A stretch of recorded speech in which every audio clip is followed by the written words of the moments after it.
à tous et bienvenue à ce rendez-vous où nous avons le plaisir de rencontrer des personnalités qui nous font apprécier la région que nous habitons. Et c'est bien le cas aujourd'hui. Nous recevons Gaston Deschênes, un historien originaire de la région, Saint-Jean-Port-Joli, je pense, la grande famille des Deschênes, Méville-Deschênes.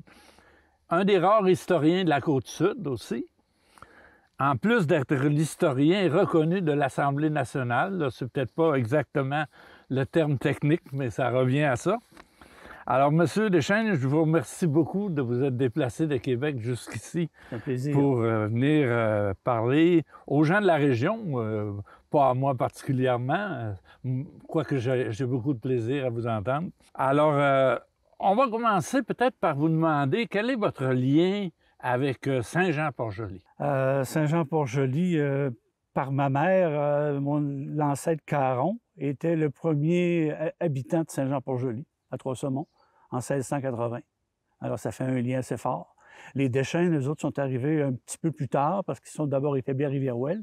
Et le premier Deschênes de Saint-Jean-Port-Joli est établi en 1760 à peu près. Alors, moi, je suis né de ces deux familles-là en 1948. J'ai fait mes études primaires à Saint-Jean et j'ai fait mes études classiques à la Pocatière, sans terminer, parce qu'au moment d'arriver en collège 2, on pouvait entrer à l'université. Donc, j'ai pas mon bac SR. Je sais pas si ça m'enlève quelque chose, mais je l'ai pas. Bien, ça ne vous empêche pas de vous être considérablement intéressé comme historien à la Côte-Sud, oui, à l'histoire régionale, en général d'ailleurs. Alors, comment vous concevez l'histoire régionale? Quelle est votre façon de l'aborder? J'aborde l'histoire régionale comme on aborderait n'importe quelle histoire. Moi, j'ai toujours été allergique à cette idée de petite histoire. Alors, pour moi, la petite histoire, ça n'existe pas. Il n'existe que de l'histoire sur des sujets plus ou moins importants, ce qui est très différent. L'histoire faite par des historiens non diplômés, non patentés, peut être aussi bonne que celle faite par des universitaires. Alors moi, je me suis intéressé à l'histoire régionale parce que lors du tricentenaire de Saint-Jean-Port-Joli, on m'a demandé de faire un texte sur l'histoire de Saint-Jean. Comme il existait déjà une monographie, j'ai fait un texte, un survol très large. Et ça m'a introduit à l'histoire de ma région. Moi, je pensais que c'était fait, l'histoire de Saint-Jean-Port-Joli. Il y avait un livre de fait, bon. Et là, j'ai découvert que c'était plein de trous.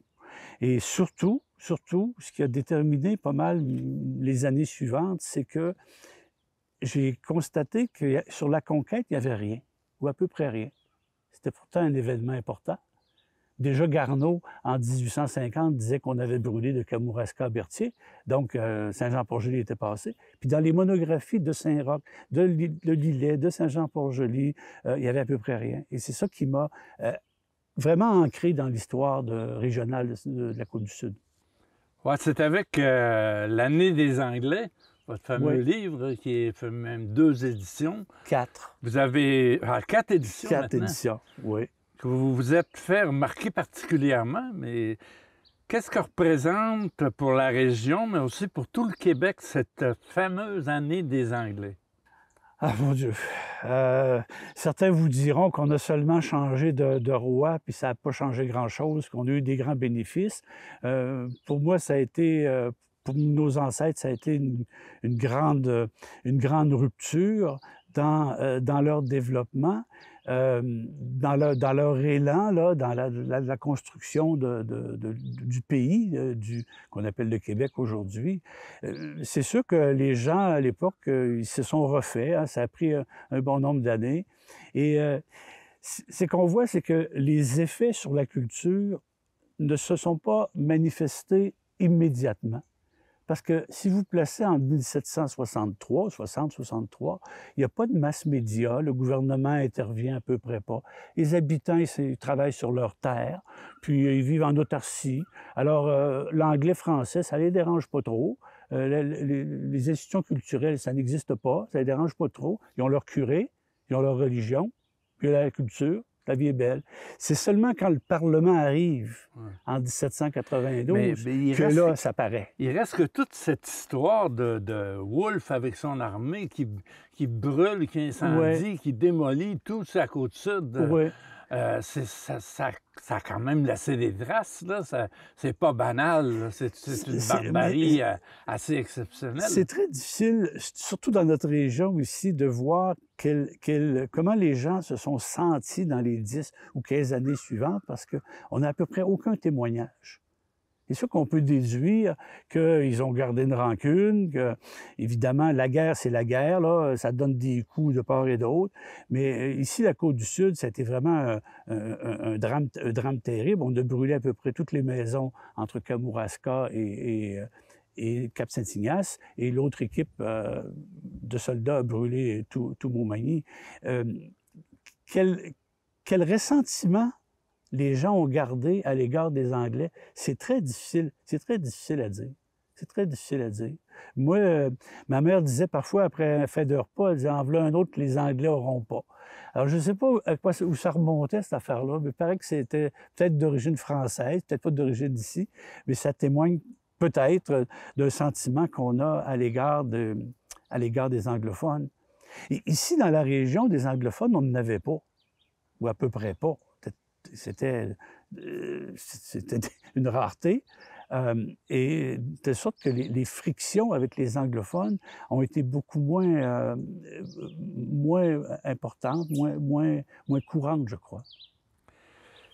Vous vous êtes beaucoup intéressé à la côte sud comme telle, puis je pense que vous êtes un de ceux qui insiste sur le fait que Kamouraska a fait traditionnellement, historiquement, partie de la Côte-Sud.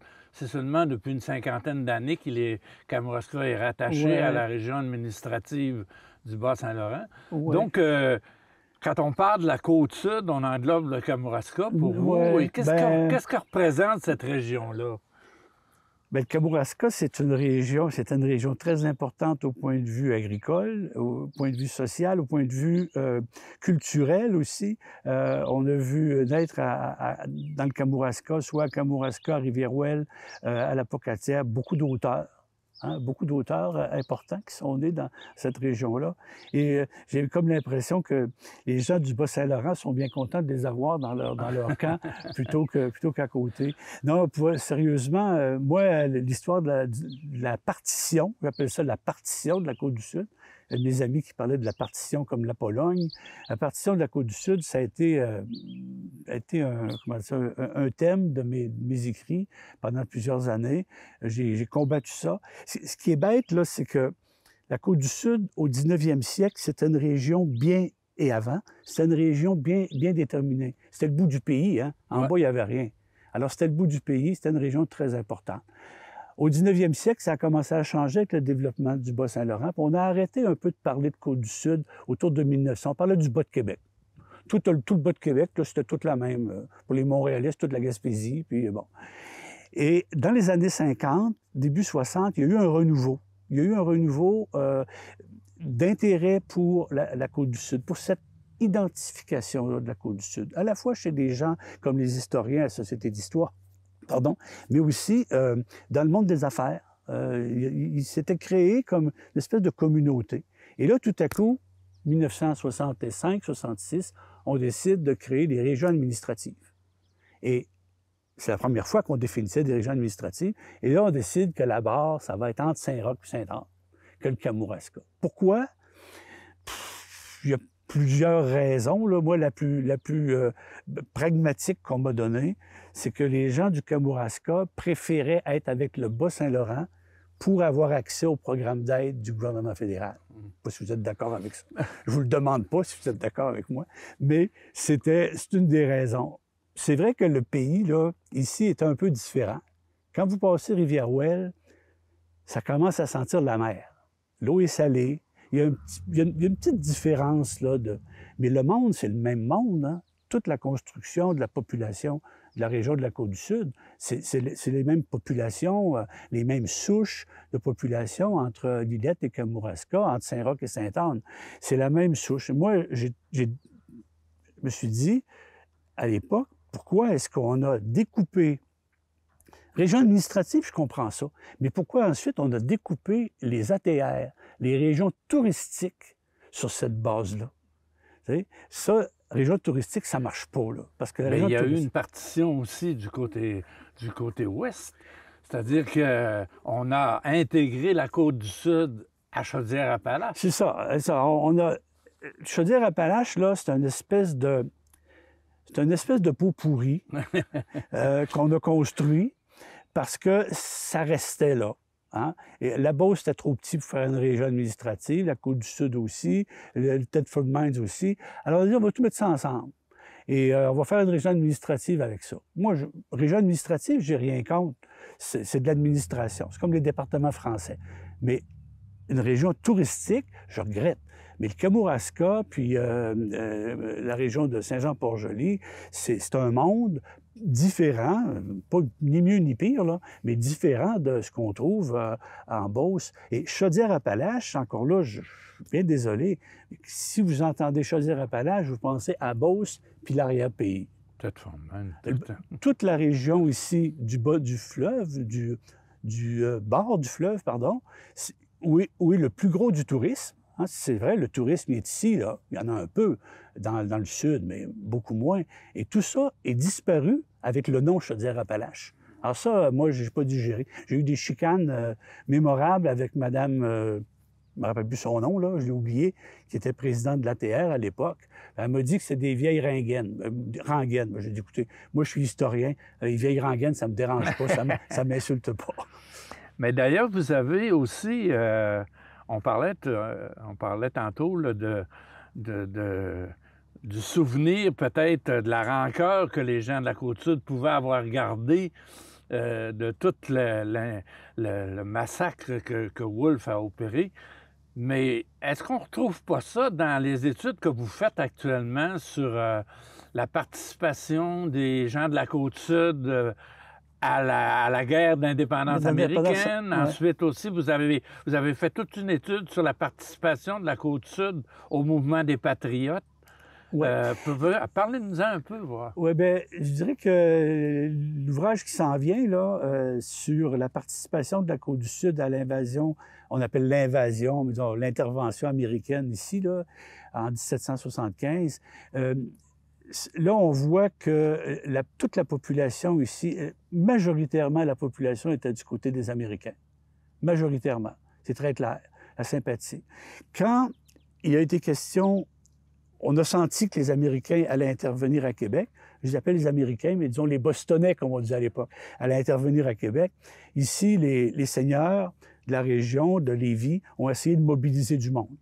Ils ont fait une assemblée à Pointe-Lévis au début de septembre et on dit aux gens, là, faut faire une force militaire pour aller dans Beauce pour empêcher Arnold et les autres de s'en venir. Les gens ont dit non, non. Ils ont pris le seigneur Tachereau puis le seigneur Caldwell et ils ont retourné chez eux. Ils ont dit non seulement on n'ira pas là, mais on va aider les Américains à venir ici. Et il n'y a pas personne. Ils ont fait un blocus de la Côte-du-Sud. Ils ont empêché toute intervention des autorités britanniques, du gouverneur Carleton sur la Côte-du-Sud et empêché aussi les gens d'aller alimenter la ville de Québec. Et quand les Américains sont arrivés en novembre, ils les ont accueillis à bras ouverts. Ils ont installé un système de garde le long du fleuve dans chaque paroisse pour prévenir l'arrivée de Britanniques. Et ils ont installé un système de feu qui venait jusqu'à Kamouraska ici, une forme de signalisation pour avertir quand viendraient des Britanniques par le fleuve.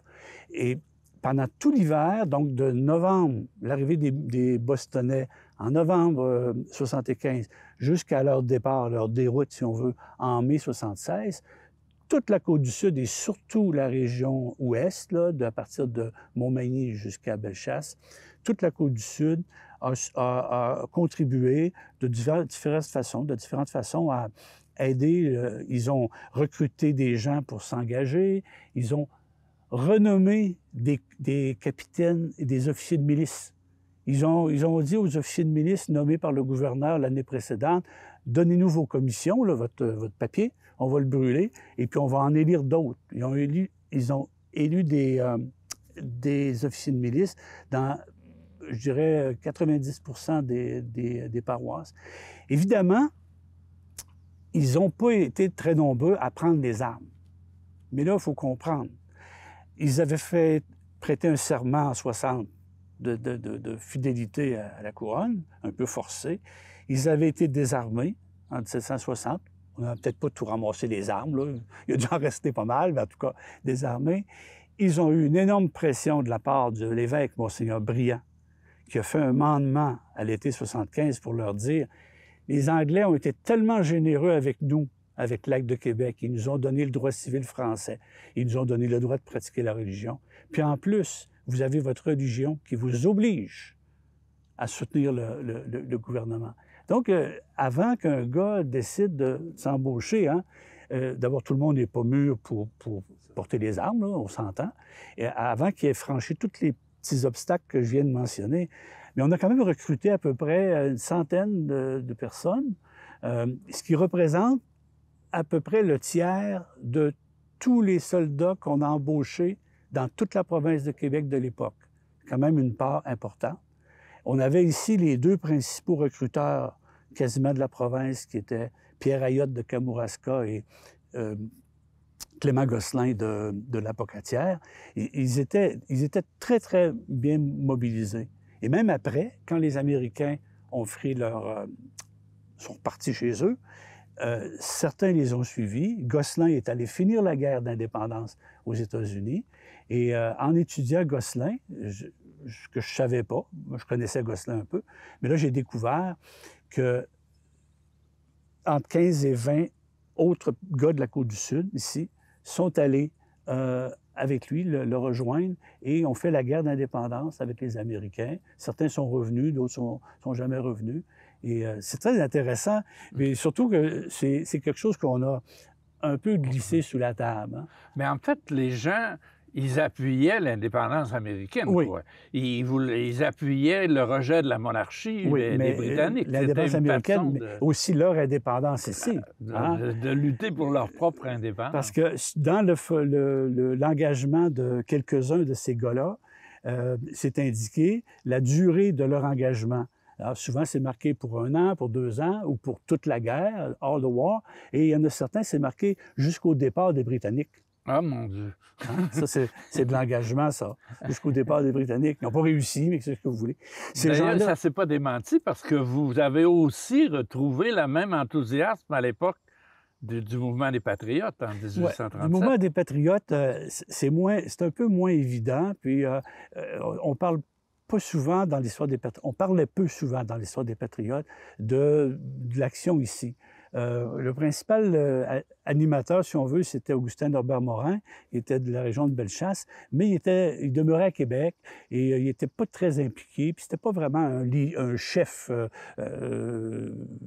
surtout pas militaire. Là, hein. Il manquait un peu de leadership. On le surnommait d'ailleurs le vicaire ou le curé, je ne me rappelle plus trop. Et dans la région, ici, par contre, il y avait Taché, Étienne Pascal Taché, qu'on présente toujours comme le père de la Confédération.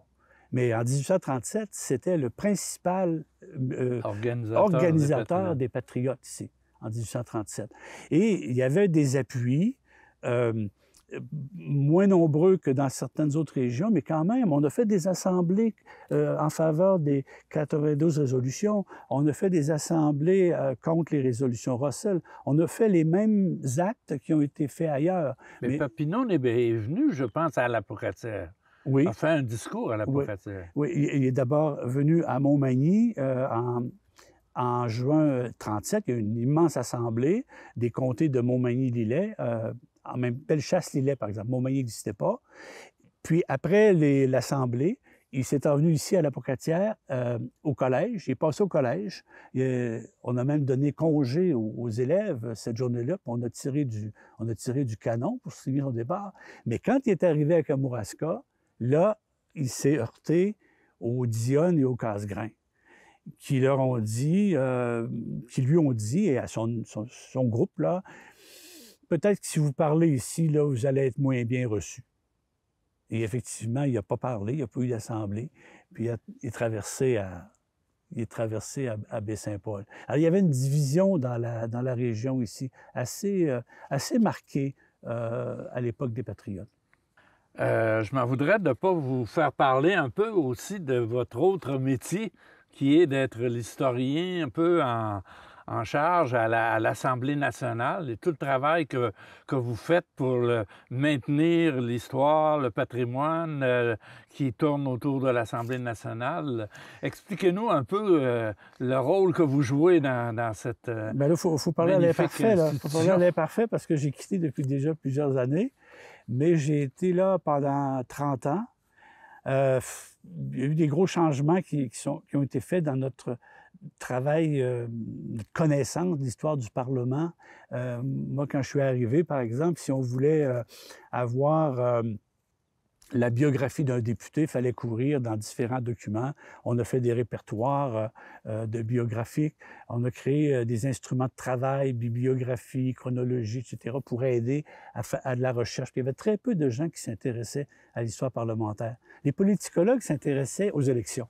Ouais. Les élections, les sondages. Mais les institutions parlementaires, bon, il y avait Bonenfant, évidemment, Jean-Charles Bonenfant, mais à part ça, il y avait peu de gens qui s'intéressaient à ce sujet-là.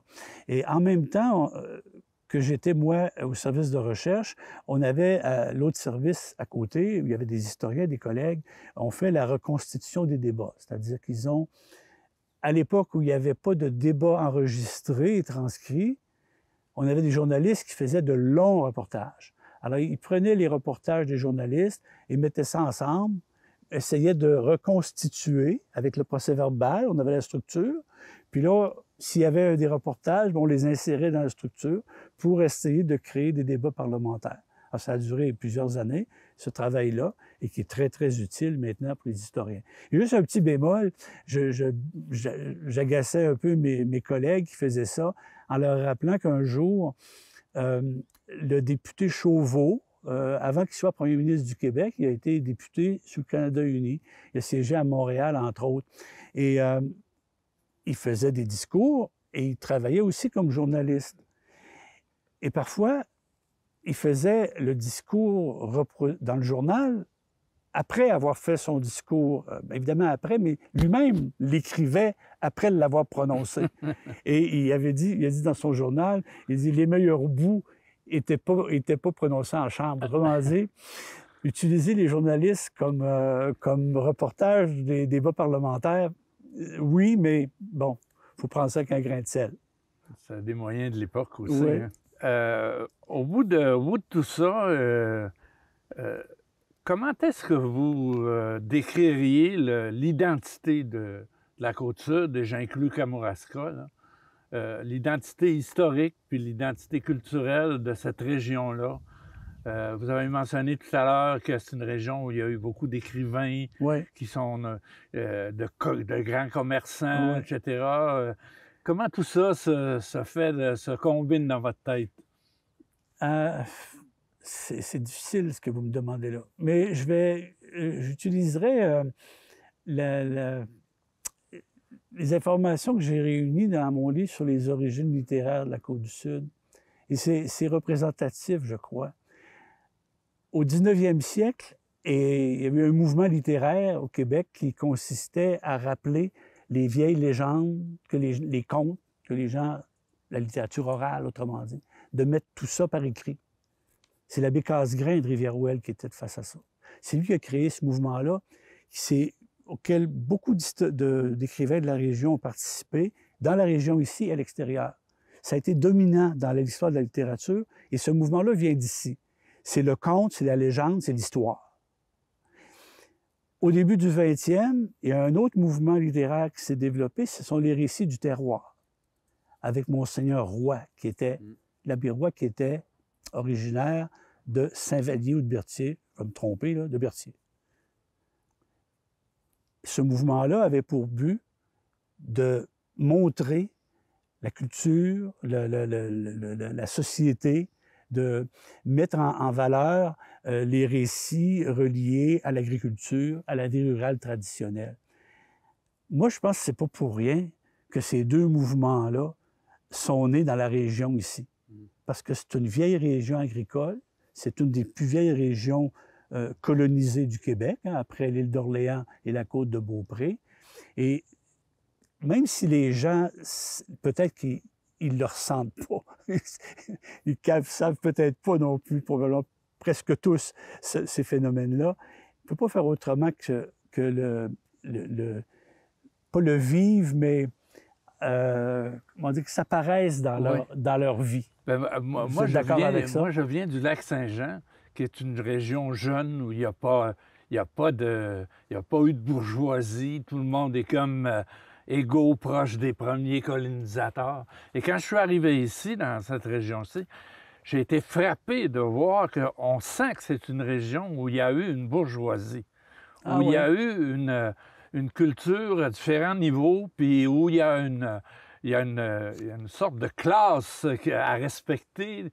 Il y a un code dans cette région-ci, tu sais, qui est noble. Ouais. Les grands noms de cette bourgeoisie-là, savez-vous, on les retrouve en grand nombre dans l'histoire littéraire. Que ce soit les Taché, les De Gaspé, les Têtus, les Cassegrain, les Dionne. Bon, il m'en vient plus d'autres à l'esprit, là. Ces gens-là ont tous eu des représentants dans l'histoire littéraire, les mouvements littéraires dont je vous parle, que ce soit les contes ou les récits du terroir. Quand même symptomatique, hein? Tout à fait. Merci beaucoup, M. Deschênes, de vous être déplacé pour nous parler de notre histoire ici dans la région. Et de notre côté, on se revoit la semaine prochaine avec un autre invité.